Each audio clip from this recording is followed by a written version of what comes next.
Hello friends, welcome to suggestive education. Suggestive এডুকেশনে সকলকে স্বাগত জানাই। কনস্টেবল জিডি এক্সামিনেশন 2025-এর জন্য যে আমরা 2024-এর প্রিভিয়াস ইয়ারগুলো প্র্যাকটিস করছিলাম, তার আজকে 21 নম্বর ভিডিও। আর এক্সাম ডেটটা এখানে দেখো 26/2/2024 এবং এক্সাম টাইম হচ্ছে ফার্স্ট শিফট। বেকারত্বের হার হিসাব করা হয় নিম্নলিখিত অনুপাতে। তো বেকারত্বের হার হিসাব করা হয় বেকারদের শ্রম শক্তির অনুপাতে। শিবকুমার শর্মার নামটি কোন ভারতীয় শাস্ত্রীয় বাদ্যযন্ত্রের সাথে পরিচিত? তো শিবকুমার শর্মা ইনি সন্তুর বাজান, তো সন্তুরের সঙ্গে পরিচিত। আর সিতারের সঙ্গে একজন বিখ্যাত হচ্ছে পণ্ডিত রবি শঙ্কর, পণ্ডিত রবি শঙ্কর। এবং শিবকুমার শর্মা কি হলো? সন্তুর। তবলার সঙ্গে জাকির হোসেন, আল্লা রাখা। 8 এপ্রিল 1929 ভগৎ সিং এবং বি.কে. দত্ত অর্থাৎ বটুকেশ্বর দত্ত বোমা নিক্ষেপ করেছিলেন ড্যাশ এ। ইভেন্টের লক্ষ্য ছিল তাদের প্রচারপত্রে ব্যাখ্যা করা হয়েছে মৃতদের কানে শোনানো। তো লাস্টের বাক্যটা আমাদের দরকার নেই, এটা আমাদের এটুকু দেখতে হবে যে 1929 সালে ভগৎ সিং এবং বটুকেশ্বর দত্ত কোথায় বোমা নিক্ষেপ করেছিল? তো অ্যান্সার হচ্ছে কেন্দ্রীয় আইনসভায়। জুন 2023 সালে নিউ ইয়র্কের কার্নেগি কর্পোরেশনের বার্ষিক গ্রেট ইমিগ্রান্টস তালিকায় কোন ভারতীয়কে স্বীকৃতি দেওয়া হয়েছে? তো এখানে অ্যান্সার, ওখানে অপশানগুলো দেখো, বিক্রম দোরাইস্বামী, শ্যাম পিত্রদাস, সলমান রুশদি, অজয় বঙ্গা। গ্রেট ইমিগ্রান্টস অজয় বঙ্গা হচ্ছে অ্যান্সার। অজয় বঙ্গাকে জুন 2023 সালে নিউ ইয়র্কের কার্নেগি কর্পোরেশনের বার্ষিক গ্রেট ইমিগ্রান্টস মানে ভারতীয় তালিকায় অজয় বঙ্গাকে স্বীকৃতি দেওয়া হয়েছে। ভারতের অ্যাটর্নি জেনারেল ড্যাশের ইচ্ছা অনুযায়ী পদে অধিষ্ঠিত থাকবেন। তো অ্যাটর্নি জেনারেল রাষ্ট্রপতির ইচ্ছা অনুযায়ী হবেন। অ্যাটর্নি জেনারেলকে রাষ্ট্রপতি নিয়োগ করেন, ঠিক আছে। অ্যান্সার হচ্ছে অপশন ভারতের রাষ্ট্রপতি। বরাহমিহিরের রচনা পঞ্চসিদ্ধান্তিকা ড্যাশ জ্যোতির্বৈজ্ঞানিক ব্যবস্থা নিয়ে আলোচনা করে। তো বরাহমিহিরের রচনা পঞ্চসিদ্ধান্তিকা 5টি জ্যোতির্বৈজ্ঞানিক ব্যবস্থা নিয়ে আলোচনা করে। তো প্রথমে এইটুকু মনে রাখতে হবে, বরাহমিহিরের বইয়ের নাম পঞ্চসিদ্ধান্তিকা এবং এখানে 5টি কি হয়েছে জ্যোতির্বৈজ্ঞানিক ব্যবস্থা নিয়ে আলোচনা করা হয়েছে। তারপরে বলছে বিশ্বের দেশের মধ্যে ভূমির আয়তনের দিক থেকে ভারতের অবস্থান কততম?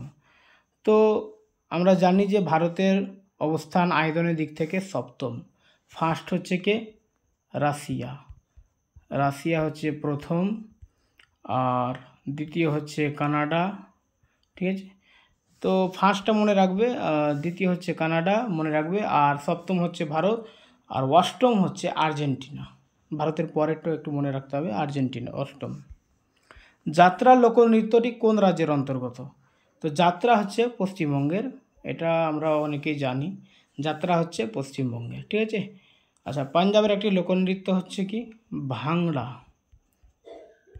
হচ্ছে পাঞ্জাবের লোকনৃত্য। অভিনব বিন্দ্রা 10 মিটার এয়ার রাইফেল ইভেন্টে অলিম্পিক গেমসে প্রথম ভারতীয় হিসেবে ব্যক্তিগত স্বর্ণপদক জয় করে ইতিহাস সৃষ্টি করেছিলেন কোন বছরে?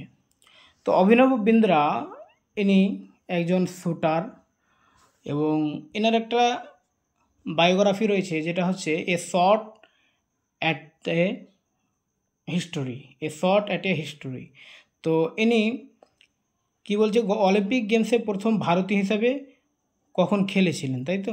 তো এটা হচ্ছে 2008 সালে তিনি খেলেছিলেন।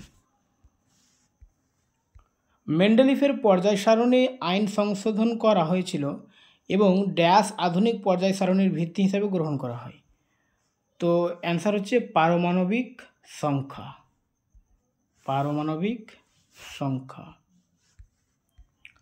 ড্যাশ যা দক্ষিণ ভারতের কেরালার অন্তর্গত, তার নাম পৌরাণিক মায়াবিনী মোহিনীর নাম অনুসারে নেওয়া হয়েছে। আশা করি তোমরা সকলে এই অ্যান্সারটা পারবে, অনেকবার রিপিট হয়েছে।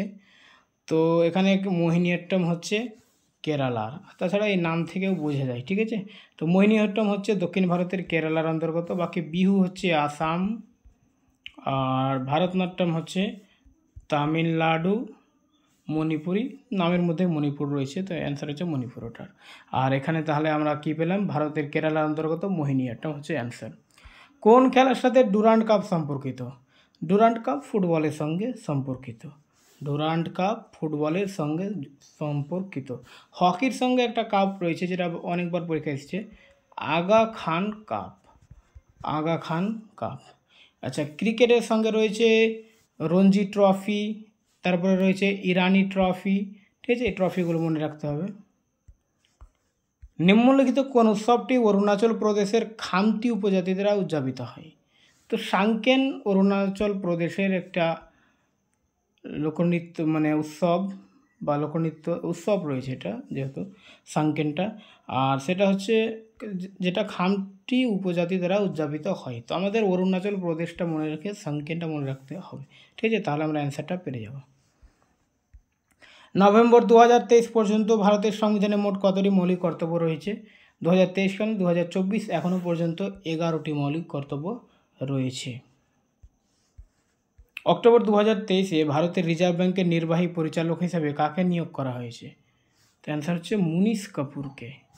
মুনিশ কাপুর। আচ্ছা, রিজার্ভ ব্যাংকের বা আরবিআইয়ের গভর্নরকে বর্তমানে শক্তিকান্ত দাস। বাণিজ্য ও শিল্প মন্ত্রণালয় অনুযায়ী 2022 সালের এপ্রিল থেকে 2023 সালের জানুয়ারি পর্যন্ত আর্থিক বছরে কৃষি রপ্তানি কত বিলিয়ন মার্কিন ডলারে পৌঁছেছে? তো এই কোশ্চেনটা 2023 সালের একটা কারেন্ট অ্যাফেয়ার্স, এটা ধরতে পারো। তো এটা অ্যান্সার হচ্ছে 43.37। এতটা আমাদের এখন দরকার নেই, কোশ্চেনটা আপনি মনে রাখবে জাস্ট হালকা করে। ভারতীয় ক্রীড়াবিদ সন্দীপ কুমার কোন খেলা খেলেন? তো ক্রীড়াবিদ সন্দীপ কুমার ইনি অপশান রয়েছে ক্রিকেট, কুস্তি, বক্সিং আর তীরন্দাজি। তিনি তীরন্দাজি, আর্চারি, ঠিক আছে, ইনি তীরন্দাজি হচ্ছেন সন্দীপ কুমার, তীরন্দাজির সঙ্গে সম্পর্কিত। ভারতের সবুজ বিপ্লবের জনক কোন বছরে মৃত্যুবরণ করে? তো তোমাদের কোশ্চেন হচ্ছে, একটা হোমওয়ার্ক দিচ্ছি যেটা তোমরা কমেন্টে বলবে, সেটা হচ্ছে সবুজ বিপ্লবের জনকের নাম। ভারতের সবুজ বিপ্লবের জনক কে? আর ইনি 2023 সালেই মারা যান, ঠিক আছে। রাজস্ব প্রাপ্তি সম্পর্কে নিম্নলিখিত পড়ুন। রাজস্ব প্রাপ্তি হলো এমন প্রাপ্তি যা সরকারের উপর কোনো দাবি তৈরি করে না। রাজস্ব প্রাপ্তি ট্যাক্স এবং অট্যাক্স আয় হিসেবে ভাগ করা হয়। তো এখানে দুটো কথাটাই ঠিক, যে রাজস্ব প্রাপ্তিটা সরকারের উপর কোনো দাবি তৈরি করে না, আর এটা ট্যাক্স এবং অট্যাক্স দুটোই হয়। তো এখানে আমাদের অ্যান্সার হয়ে যাবে তাহলে এ ও বি উভয়, অপশন বি। তারপরে দেখো, কোন রাজ্যের সরকার 2023 সালে গৃহলক্ষ্মী প্রকল্প চালু করেছে, বা গৃহলক্ষ্মী আমরা ইংলিশে এটা লেখা থাকবে, তো আমরা বাংলায় করেছি গৃহলক্ষ্মী, ঠিক আছে। তো এটা অ্যান্সার হচ্ছে তেলেঙ্গানা। ওকে।